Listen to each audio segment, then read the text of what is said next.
Assalamualaikum warahmatullahi wabarakatuh. Ya, kami akan memperkenalkan aplikasi Arki, ya, aplikasi Rumah Quran ataupun lembaga Al-Quran yang ingin lebih menjadikan lembaga Quran lebih profesional. Yang pertama, antum silakan download dulu di Play Store aplikasinya atau di App Store. Nah, ketik saja ARQI, Arki. Nah, setelah di-download, silahkan antum login. Jika antum memiliki akun, maka antum silahkan registrasi dulu, klik registrasi. Namun jika antum sudah punya akun, silahkan antum login saja. Nanti kita akan contohkan tampilan ataupun isi dari uh, aplikasi ini. Nah, ini tampilan dashboardnya. Ya. Antum akan menemukan di sini di kanan atas ini profil lembaga, dan kemudian Assalamualaikum Trius Academic Center. Nanti kalau kita nama lembaga antum misal Rumah Quran Al Barokah, maka Assalamualaikum Rumah Quran Al Barokah. Jadi sesuai nama lembaga masing-masing.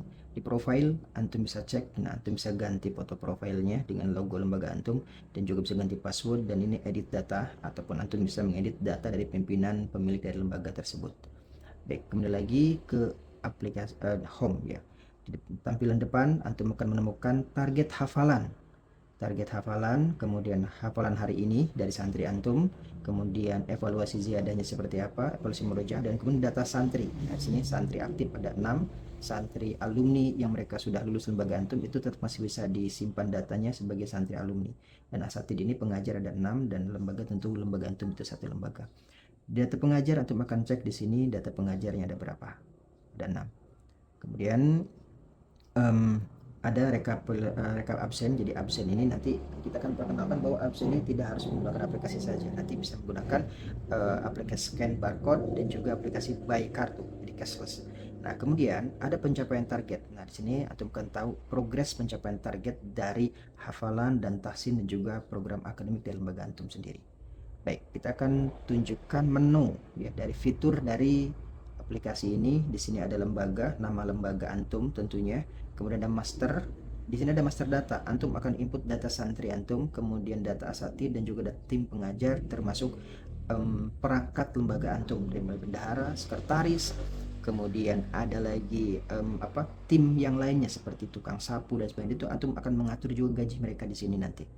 Baik, master periodik, ya, master periodik ini adalah nanti di periode akademik antum. Nah, antum ingin program ini berjalan selama berapa lama? Misal programnya tahunan atau per 6 bulan. Nah, kalender tahfidz pun demikian. Nah, kalender tahfidz antum buat ini disamakan atau tidak itu bergantung antum. Misal program tahfidznya hanya 3 bulan, maka itu dibuat per tanggal berapa sama tanggal berapa. Kemudian berikutnya ada master KBM tahfidz. Nah, di sini ada urutan juz yang ingin antum hafalkan. Misal antum di sini juz ngafalnya dari mulai juz 30, 29, 8 atau dari juz 1. Ini antum tinggal edit saja dari mulai mana antum memulai untuk menghafal. Kemudian ruangan, atau antum pemanggilan ruangan peserta didik antum, kemudian jam tatap muka mereka ada berapa tatap mukanya, itu bahkan bisa dibedakan setiap mereka itu, setiap santri punya jam tatap muka mereka sendiri. Kemudian langkah pembelajaran, tentu nanti pola pembelajaran seperti apa, tentu antum ikuti data ini, input di data ini, sehingga tidak ada kesalahan dalam pembelajaran.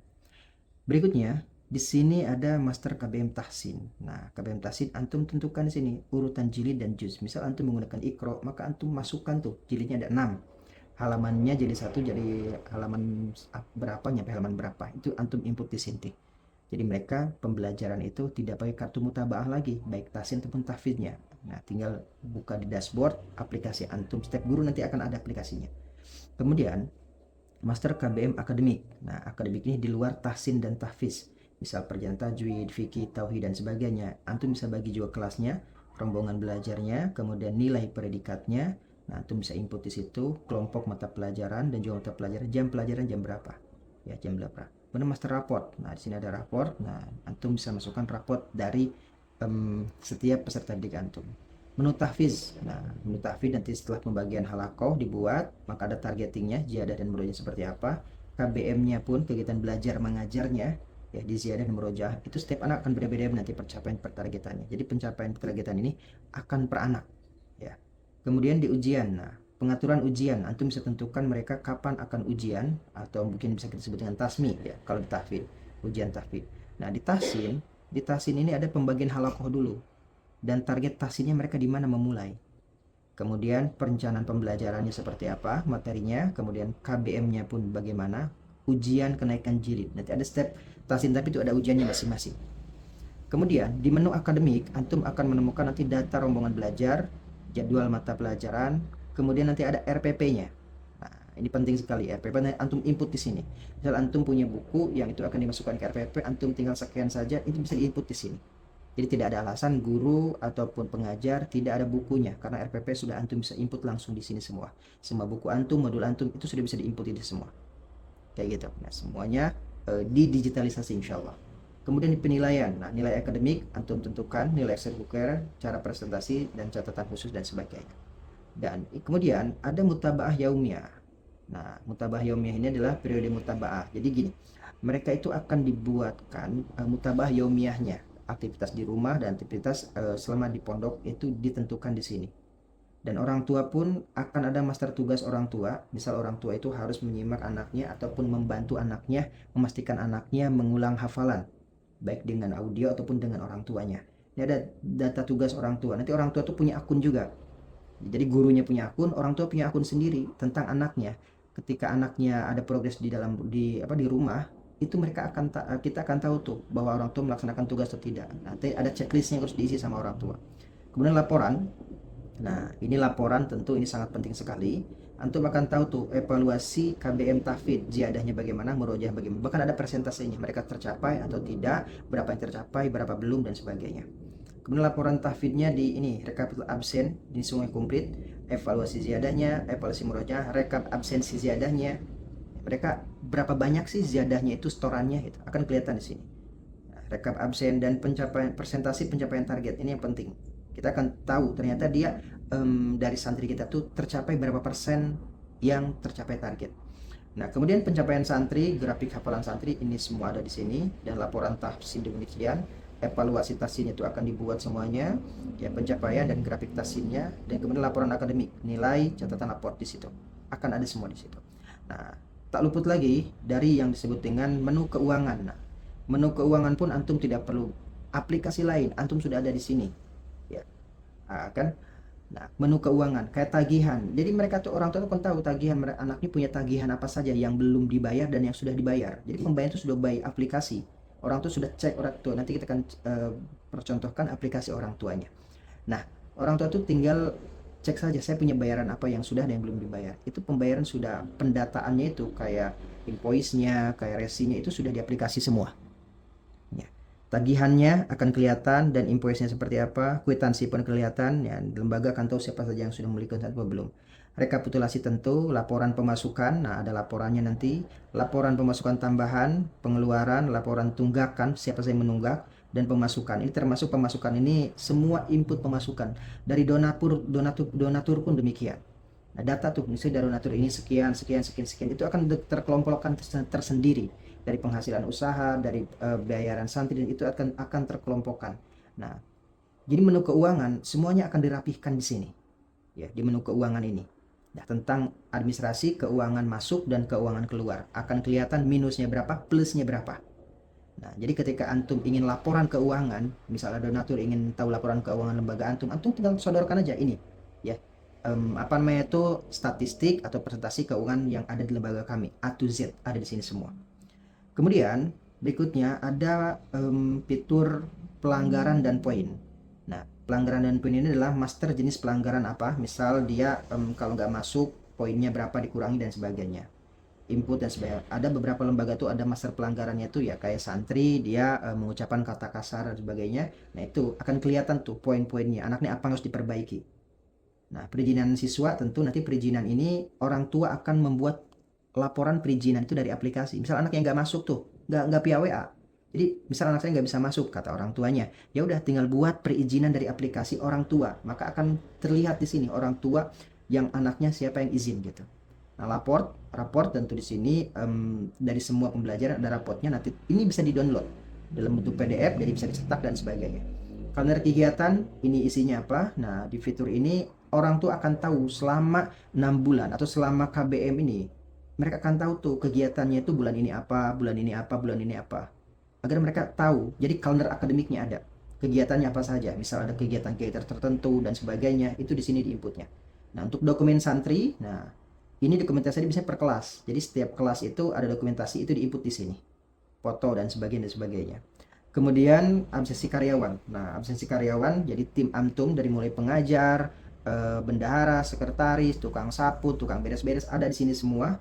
Absensinya pun ada di sini semua. Nah, rapotnya pun nanti ada di sini dan absensi. Nah, ini ketika di sini kita ada namanya fitur RFID ini. Jadi santri dan karyawan ini semuanya menggunakan kartu. Tinggal scan saja kartunya, mereka sudah otomatis absen gitu. Dan kita gunakannya untuk beberapa pesantren untuk cashless. Jadi pembayaran lembaga itu dia tidak pakai uang lagi, tinggal pakai kartu saja. Tinggal tap tap tap udah kayak gitu. Ini. Jadi ada fitur ini di sini. Nah, insyaallah fiturnya cukup komplit untuk antum gunakan di lembaga Quran antum gitu. Nah, kemudian data user. Data user ini adalah orang-orang atau siapa saja sih yang bisa kita buatkan akun. Ya, kan ini akun untuk lembaga ya, akun untuk lembaga sehingga antum itu tahu semua kegiatan tim antum. Nah, ini di sini ada admin tahfidz. Jadi tahfidz itu ada adminnya, itu ada akunnya sendiri.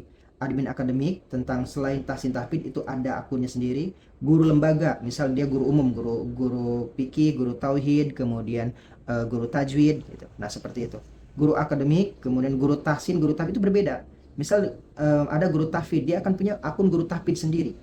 Jadi ini tidak terbatas. Di lembaga antum punya 100 guru tahfidz itu akan punya akun masing-masing. Mereka itu loginnya masing-masing dan santrinya masing-masing. Ketika antum sudah membagikan misal 5 santri untuk dia, nah dia hanya bisa mengakses ke 5 santri itu di akun itu. Jadi tidak terganggu dengan kegiatan atau ngurus-ngurusi santri lain gitu.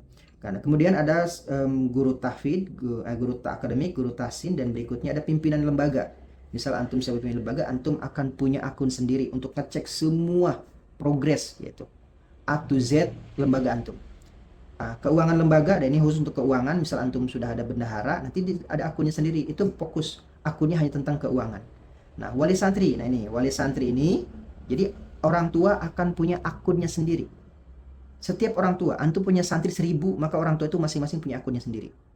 Kayak gitu. Dan itu hanya bisa mengakses anaknya sendiri, tidak bisa mengakses anak orang lain. Nah, kemudian jika antum ada program orang tua asuh atau donatur, maka orang donatur itu akan tahu progres anaknya seperti apa, progres lembaganya bagaimana. Hingga akhirnya itu menambahkan kepercayaan para donatur dan juga menunjukkan profesionalnya lembaga antum. Seperti itu. Dan antum ketika di pimpinan lembaga ataupun di admin lembaga ini, antum bisa menentukan, oh ini bisa dilihat oleh tim ini, oh ini bisa dilihat oleh bagian ini dan sebagainya. Jadi itu bisa atur tuh mana saja yang bisa dilihat oleh orang tua dan tidak dari setiap fitur ini. Gitu ya. Nah, ini kurang lebih penjelasan mengenai aplikasi Rumah Quran. Ya, silahkan mudah-mudahan ini bisa memudahkan antum semua dalam memanage Rumah Quran antum. A to Z insya Allah sudah ada di sini. Ya, sehingga antum bisa mengelola Rumah Quran antum hanya dalam sebuah aplikasi saja. Dan aplikasi ini bisa antum buka di di handphone, ya. Kemudian di komputer, di Android, di iOS, dan semua. Insya Allah semua sebuka. Yang terpenting ada akses internetnya, karena ini berbasis internet. Ya, berbasis data, maka wajib ada internetnya. Baik, itu saja saya rasa. Dan jika ingin lebih jelas, nanti kita bisa lanjutkan ke demo ya. Nanti bisa coba gunakan aplikasinya. Nah, dan silahkan untuk hubungi admin bagaimana agar lembaga antum bisa menggunakan aplikasi ini. Bahkan kita bisa tunjukkan polanya gimana caranya antum bisa menggunakan aplikasi ini dengan secara gratis. Terima kasih, itu saja. Wassalamualaikum warahmatullahi wabarakatuh.